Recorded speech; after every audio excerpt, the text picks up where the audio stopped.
Bom dia, Carolina. Bom dia, Heisen. Bom dia, dia, Pedro. Bom dia, os ouvintes da Eldorado. Também Prazer estar aqui com vocês. Obrigado. Prazer é nosso. Obrigada por ter aceito. Também aqui ao nosso lado, Pedro Venceslau, repórter de política do Estadão. Bom dia a todos.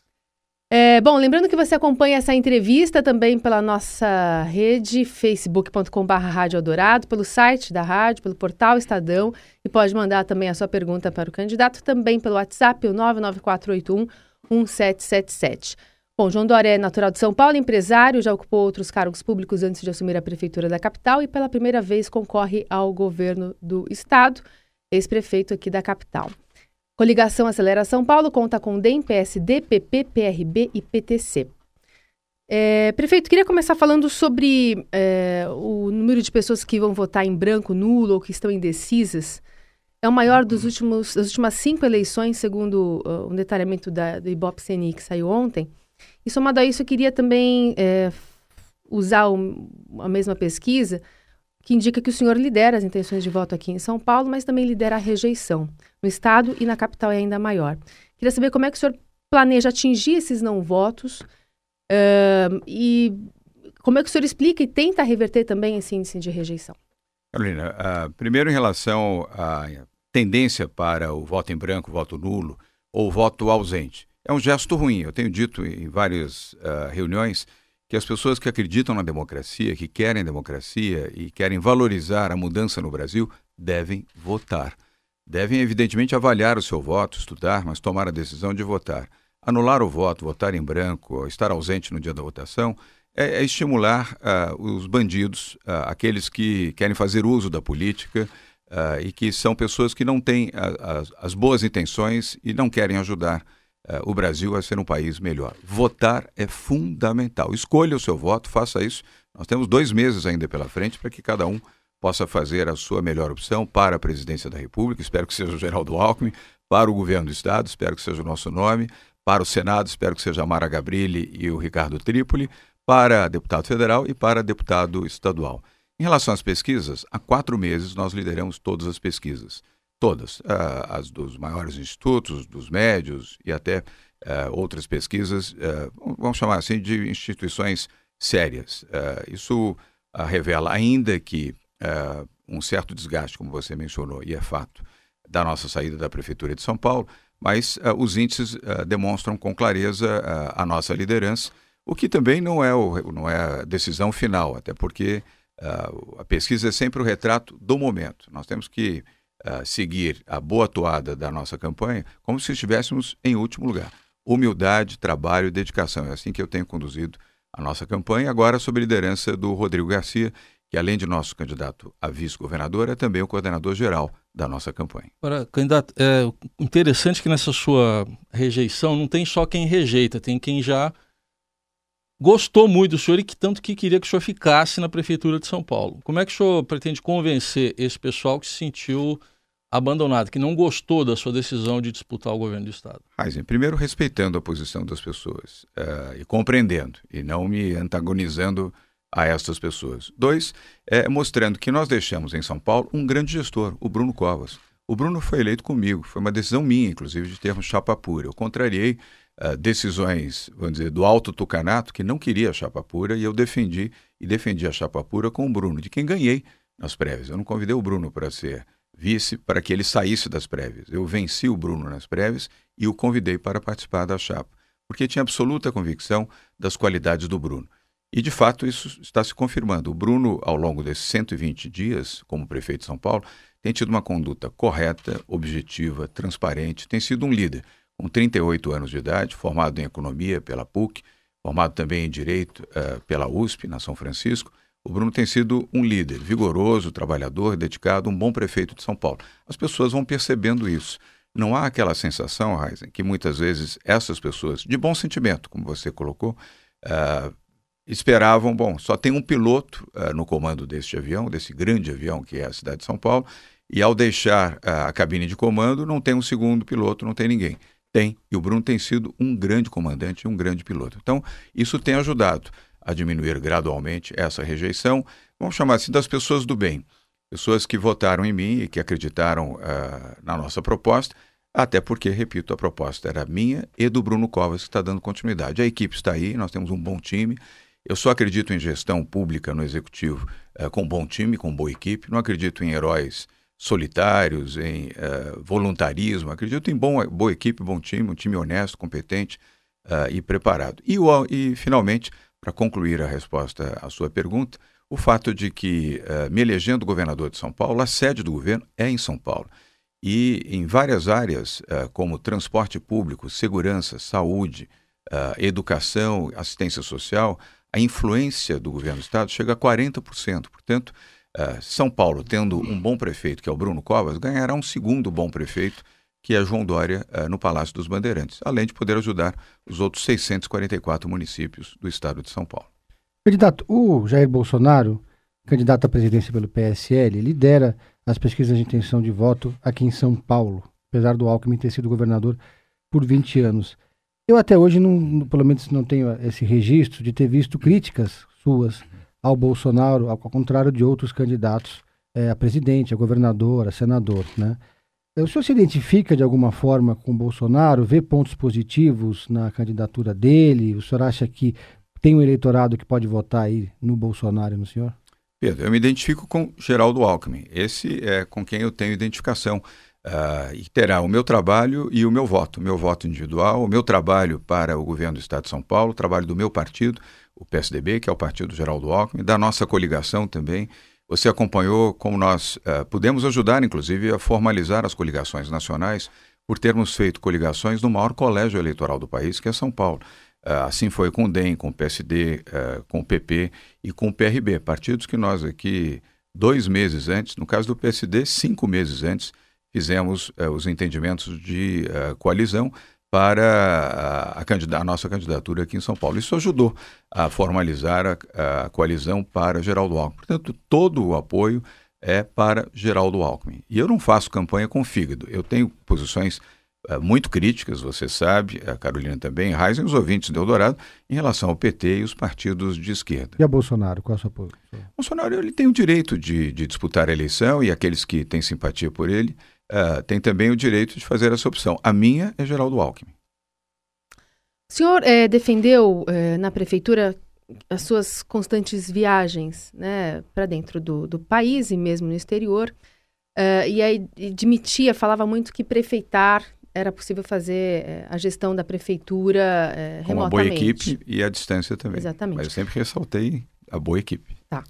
Das 20 viagens, quase 20 viagens que o senhor fez enquanto prefeito, quais de fato geraram receita ou negócios para a cidade? E se eleito, o senhor pretende também fazer esse tipo de gestão? Foram 2 movimentos, Carolina. O movimento aqui no Brasil, nós fizemos vários convênios com várias prefeituras em relação a projetos de saúde, projetos de educação e empreendedorismo. Hoje o Corujão da Saúde, que é um projeto de sucesso em São Paulo, apesar das esquerdas não considerarem, aliás, os partidos de esquerda acham que tudo que você faz de bom, eles acham de mal. Eu fico feliz, porque eu quero estar exatamente numa distância quilométrica do sentimento dos esquerdistas, comunistas, petistas e vigaristas. Mas o Corujão da Saúde, hoje, ele é aplicado em várias capitais brasileiras. No Rio de Janeiro, por exemplo, o Corujão Carioca vem sendo aplicado pelo prefeito da cidade do Rio de Janeiro com bastante sucesso. Não tem a dimensão do que tem em São Paulo, mas ele aplicou com todo o projeto que nós cedemos a ele. Em Teresina, no Piauí, também. E várias outras cidades Brasil afora. Programas de educação, como Nossa Creche, que foram bem-sucedidos aqui na capital de São Paulo, também levamos o projeto para várias outras cidades brasileiras e algumas capitais também. E o Empreenda Fácil, projeto que transformou a atividade empreendedora em São Paulo numa atividade dinâmica e sem burocracia. Aqui, pela gestão do PT, que me antecedeu, do sonolento Fernando Haddad, você, para abrir uma empresa aqui, levava 126 dias, Carolina. Nós, no final de maio, portanto, 5 meses da nossa gestão, diminuímos para 4 dias. Hoje você abre uma empresa em São Paulo, no Empreenda Fácil, por apenas 4 dias. Ou seja, economizando aí 3 meses de 4 meses desperdiçados anteriormente. Projetos como esse foram levados também a outras capitais e cidades do país. Mas geraram receita para a cidade de São Paulo? Não, geraram cooperação. São Paulo é o retrato do Brasil, é a maior cidade brasileira, é a cidade síntese do país. É a nossa obrigação ajudar a cooperar com outros governos, com outras prefeituras, e assim fizemos.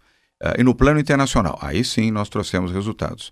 as visitas que fizemos. Aliás, está aqui ao seu lado um dos melhores jornalistas do Grupo Estado de São Paulo, que acompanhou algumas dessas viagens, o Pedro. Nós, aliás, demos transparência a todas elas, nunca escondemos as viagens, e quero ressaltar também, Carolina, paguei todas com meu dinheiro, não viajei com um centavo, nem comprando bilhete aéreo, nem transfers, nem hospedagem, nem alimentação, nada, não usei um único centavo, usei o meu dinheiro, quando não, os meus próprios meios de comunicação. No plano internacional, as viagens que fizemos foram focadas fundamentalmente para o programa de privatização da cidade, que começa a produzir efeitos agora nesse mês de agosto, com investidores no Oriente Médio, na China, na Coreia do Sul, na Alemanha, na França e também em Portugal, e que os fundos e os bancos interessados em investimentos estarão presentes aqui nos leilões, tanto para a privatização como concessão e PPPs. E para também não ficar sem resposta, sim, sendo eleito governador de São Paulo, vamos sim buscar novos investimentos, porque é com isso que nós vamos gerar empregos. São investidores internacionais, o mundo externo está saudável. O Brasil passa mal, tem dor de cabeça. Lá fora, não. Os chineses têm muito dinheiro, querem investir na América Latina, priorizam o Brasil, priorizam o agronegócio, o setor de infraestrutura, e nós vamos buscar esses investidores, sim, aonde estiverem. Investidor que vem para cá será bem recebido, sem burocracia, e será recebido com tapete para poder fazer investimentos, gerando empregos para São Paulo. Bom, candidato, outro assunto para a gente entrar aqui é segurança pública, que em alguns aspectos tem até direcionado alguns votos. Você falou do fígado aí, tem gente que está preocupada nesse aspecto também com a segurança pública e parte para até opções mais radicais. Consta que o Coronel Zé Vicente deixou a sua campanha, ele era da sua equipe que tratava do plano de segurança, foi até nosso colunista aqui na Rádio Dourado, nesse setor, e deixou por discordar da proposta de ampliação da rota, por achá-la inviável. É fato isso? Como é que o senhor reage? Heisen, nós temos 22 pessoas nesse grupo de segurança. O Coronel Zé Vicente era uma delas.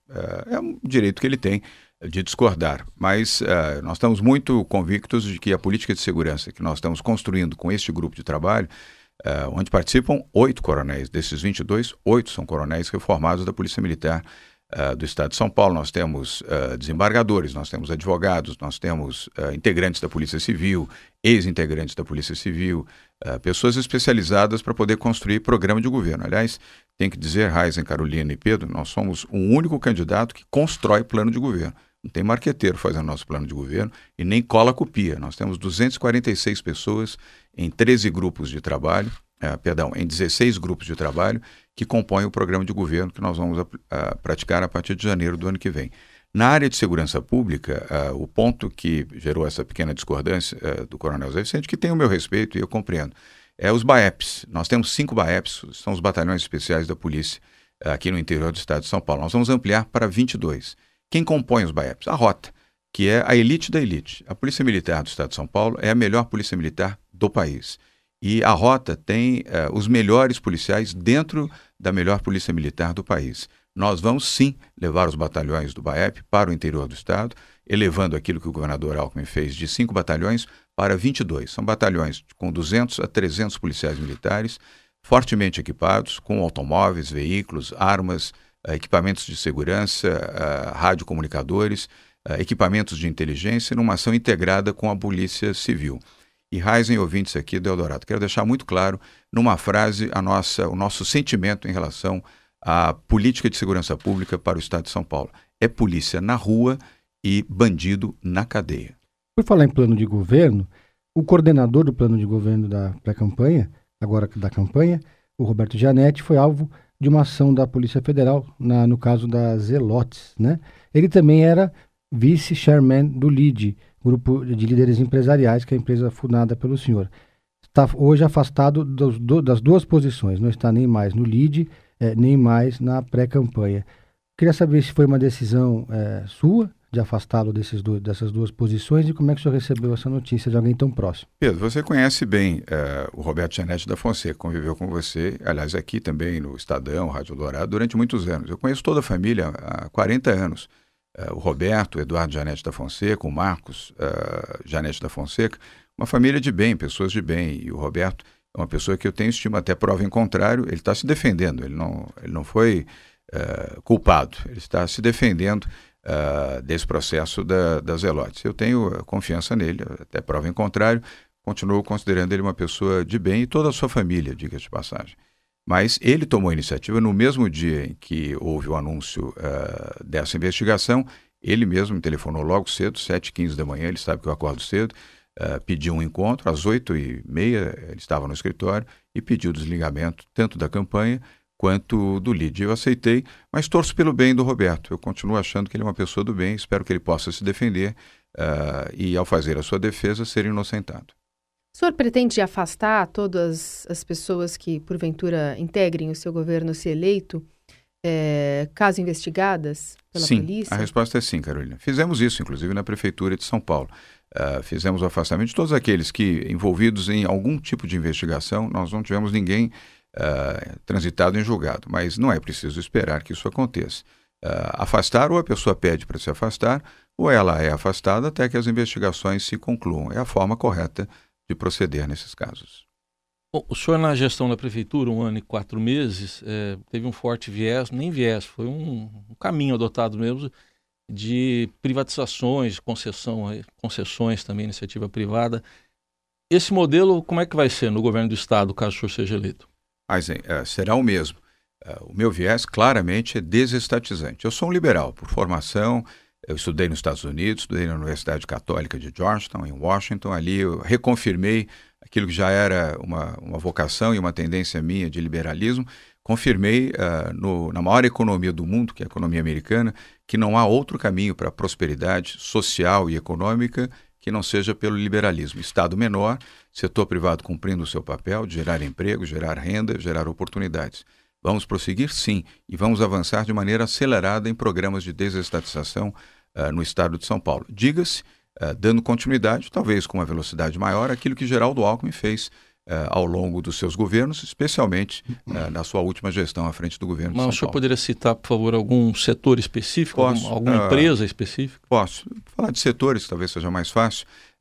Na área de transporte e mobilidade, vamos continuar o programa de concessão das estradas. Aliás, temos várias concessões que devem ser renovadas, devem terminar e serem renovadas e colocadas em novas licitações a partir de 2019. Vamos também para os aeroportos, todos os aeroportos, sem exceção, os aeroportos regionais serão todos eles privatizados, sem nenhuma exceção.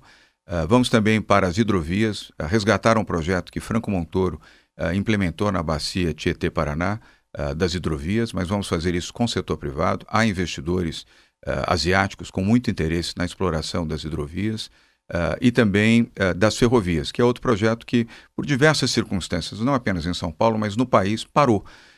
O Ferroanel, por exemplo, a retomada do Ferroanel e de outras linhas de ferrovia serão licitadas e colocadas ao setor privado. Candidato, o atual governador Márcio França, que foi seu aliado no passado... Márcio Cuba? Que o senhor chama de Márcio Cuba, tem dito que o candidato do coração do Geraldo Alckmin em São Paulo é ele, e que ele acredita que os tucanos de verdade vão votar nele para governador. Inclusive, alguns secretários do Alckmin, os mais próximos, continuam na administração Márcio França. Eu faço uma pergunta dividida em duas. Se o senhor espera exclusividade do Geraldo Alckmin na campanha, ou se o senhor admite que agora que o PSB deve optar pela neutralidade, ele tem caminho livre, inclusive, para contar com o Geraldo Alckmin na televisão, para ser um puxador de votos. E se o senhor vai cobrar do Geraldo Alckmin que participe mais de atividades de campanha, que viaje com o senhor pelo interior do estado, que ainda não aconteceu. Pedro, eu não espero. Geraldo Alckmin fará isso. Aliás, ele declarou, fez 2 declarações. Vocês acompanharam, aliás, o Estadão e a própria Eldorado reproduziram isso. No último dia 20 de julho, quando nós anunciamos o Rodrigo Garcia como nosso candidato a vice-governador na nossa chapa, Geraldo Alckmin esteve presente e declarou isso. Depois, repetiu no último sábado, na convenção estadual do PSDB, onde o Estadão também fez, aliás, uma belíssima cobertura. Ele reafirmou isso, portanto, não é nem questão de pedir, ele já disse e reafirmou. E eu recomendo ao Márcio Cuba, quer dizer, ao Márcio França, que troque de vidente. Tem pergunta de ouvinte chegando aqui, uma da Regina Ferrari, quer saber qual é a sua meta de despoluição dos rios e esgotos para todos, inclusive em favelas, e aí eu emendo uma campanha que a Rádio Eldorado faz há muitos anos, cobertura sobre as propostas e efetivação da despoluição não só do Tietê, mas também do Pinheiros. Já acompanhamos projetos ao longo de 24 anos, inclusive na gestão tucana, que não resultaram em melhorias de fato. Queria saber quais ações estão previstas no seu plano de governo e por que o PSDB falhou nessa missão. Bem, respondendo a você, Carolina, e a Regina também, vamos por partes. Em relação a córregos, por exemplo, nas áreas metropolitanas, não só da capital de São Paulo, mas também das grandes cidades, vamos agir talvez com mais intensidade, buscando recursos não só do orçamento, os existentes, mas também recursos de fundos internacionais. O BID, o Banco Interamericano de Desenvolvimento, e o próprio Banco Mundial têm fontes muito boas e seguras e com recursos para investimentos nesta ordem. E vamos buscá-los. Aliás, eu farei isso em larga intensidade. Mantenho uma boa relação com a direção tanto do BID quanto do Banco Mundial. Em relação a Tietê e Pinheiros, é prioridade. Volto a repetir a você, a Regina e os ouvintes aqui do Eldorado, até pela própria história dessa emissora e daqueles que fundaram o jornal Estado de São Paulo e participaram nas suas gerações subsequentes, e eu como integrante da SOS Mata Atlântica há 16 anos, é obrigação do governo do Estado investir no programa de despoluição do Tietê e Pinheiros. Eu não quero fazer juízo sobre o passado, o que ocorreu ou deixou de ocorrer, mas daqui para frente é prioridade. Ontem mesmo participei de um grupo de trabalho de saneamento e recursos hídricos, onde nós temos 24 especialistas da melhor qualidade, incluindo representantes da Falcone, que é uma consultoria brasileira de padrão internacional, que estão estudando o programa de despoluição do Tietê e do Pinheiros com recursos privados.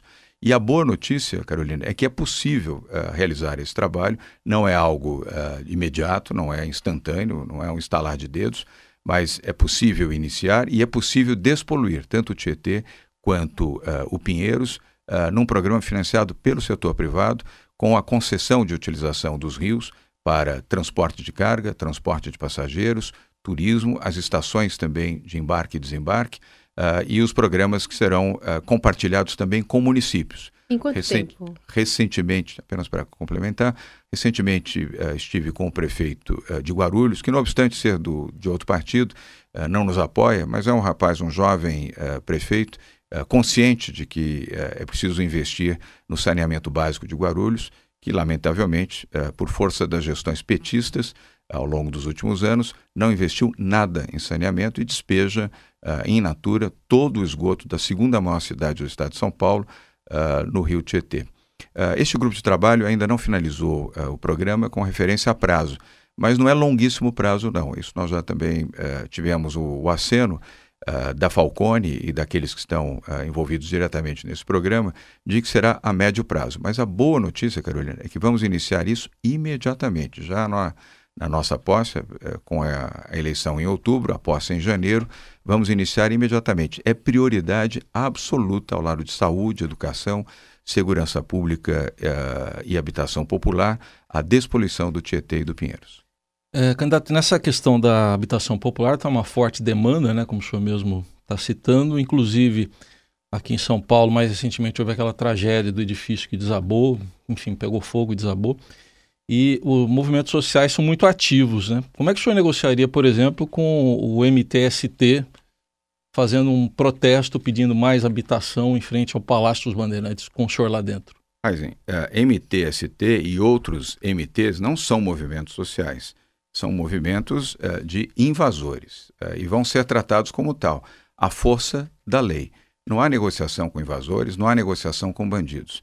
Nós temos que fazer investimentos na habitação popular, seguindo a linha daquilo que o governador Alckmin e o Rodrigo Garcia, diga-se, como ex-secretário de Habitação, realizaram e muito bem, com PPPs, parcerias público-privadas, como as que já estão acontecendo aqui na capital de São Paulo e em outras cidades, ampliando isso para núcleos metropolitanos, cidades com mais de 300 mil habitantes, intensificar aqui em São Paulo, o déficit habitacional maior do país é na cidade de São Paulo, e a razão para isso é que São Paulo recebe migrantes do país todo diariamente, continuam chegando aqui em busca da esperança, em busca de uma oportunidade, e a maioria não tem renda, muitos até não têm sequer onde morar. É obrigação do governo proceder a um amplo programa de habitação social, mas fazer isso dentro da lei. Movimentos fora da lei, MTST, movimentos de invasão de terras, invasão de propriedades, serão tratados com a lei.